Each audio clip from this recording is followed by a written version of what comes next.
Marcelo Pabita. Mukoma wangu wakaenda kuchosa, wakanisia kwamba ne mukati wavo vane ndrimati vasina kudzoka. Zvino pamba pacho paita muye mukadzi wamukoma anongondidomborera baba, mukadzi wamukoma anongondidomborera baba, idini mukadzi wamukoma anongondidomborera baba, nyangwe ndakarara anongondidomborera baba, idini mukadzi wamukoma anongondidomborera baba, mukadzi wamukoma anongondidomborera baba, idini nyangwe ndichigeza anongondidomborera baba, mukadzi wamukoma anongondidomborera baba.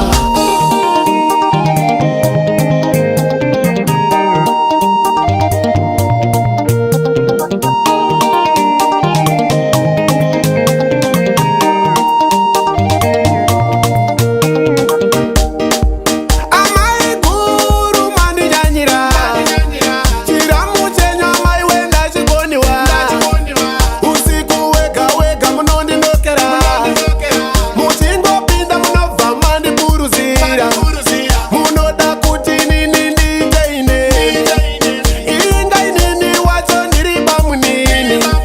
Zvikaramba zvakadaro muchakonzeresa, ndiri munhu wenyama suwa muchakonzeresa. Mukadzi wamukoma anongondidomborera baba, mukadzi wamukoma anongondidomborera baba, idini mukadzi wamukoma anongondidomborera baba, nyangwe ndakarara anongondidomborera baba, idini mukadzi wamukoma anongondidomborera baba, mukadzi wamukoma anongondidomborera baba, idini nyangwe ndichigeza anongondidomborera baba, mukadzi wamukoma anongondidomborera baba.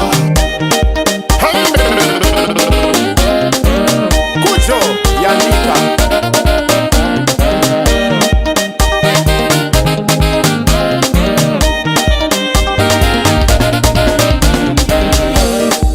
nai Marcelo amai guru avandoitei navo, haiwa vandinyanyiraini, haiwa zvandinyanyiraini, zvakaramba zvakadaro vachakonzeresa. Boss Mazi Terence Mukupe ndodiko namai ava.